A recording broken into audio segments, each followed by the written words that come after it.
Saya Febri Finita Mesintang. Pada pertemuan keempat kali ini, saya akan membahas tentang strategi pembelajaran berbasis proyek dengan materi kasih Allah dalam kehidupan Kristen. Dengan tujuan pembelajaran yaitu yang pertama, siswa mampu menjelaskan konsep kasih dalam ajaran Kristen berdasarkan Alkitab. Yang kedua, siswa mampu menerapkan kasih dalam kehidupan sehari-hari melalui proyek kecil yang nanti akan kita lakukan sebentar dalam satu pertemuan. Kemudian yang ketiga, siswa mampu bekerja sama dalam kelompok untuk merencanakan dan melaksanakan proyek tersebut. Kita masuk dalam Discovery Learning.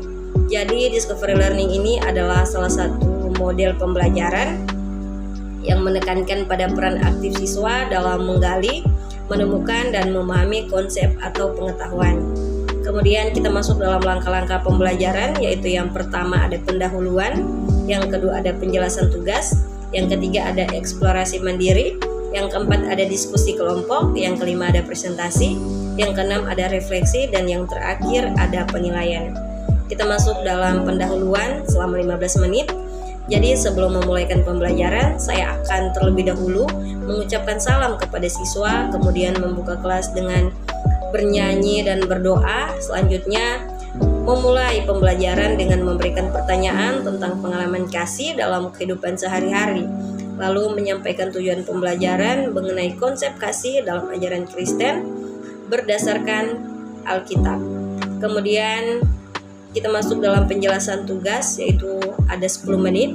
Saya akan memberi tugas kepada siswa untuk membuat salah satu proyek, yaitu menyuruh siswa untuk membuat kartu kasih, yaitu dengan menggunakan kertas warna dan ditulis dengan menggunakan spidol. Kemudian kartu kasih tersebut diambil dari ayat-ayat Alkitab atau berlandaskan dari Alkitab untuk mereka buat dan mereka berikan kepada teman sekelas atau kepada guru kelas.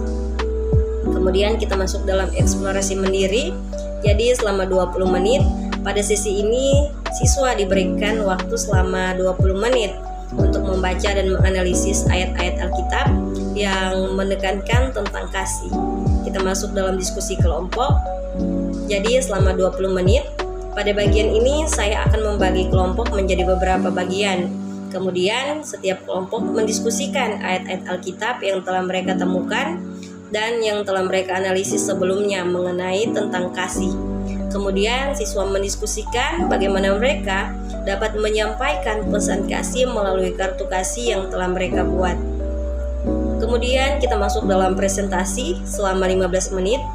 Jadi setiap kelompok mempresentasikan di depan kelas hasil diskusi dari kelompok tentang kartu kasih yang telah mereka buat dan menjelaskan makna pesan yang telah mereka tulis dan mengapa mereka memilih penerima tersebut, entah mereka beri kepada teman sekelas atau kepada guru kelas.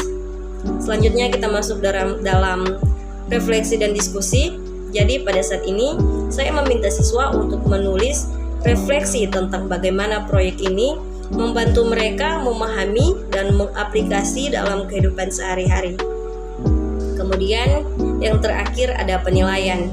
Jadi yang pertama penilaian presentasi kelompok, yang kedua penilaian kualitas dan kreativitas kartu ucapan serta relevansi pesan kasih yang disampaikan, yang ketiga penilaian sikap, kepedulian, kerjasama dan tanggung jawab yang ditunjukkan selama proyek.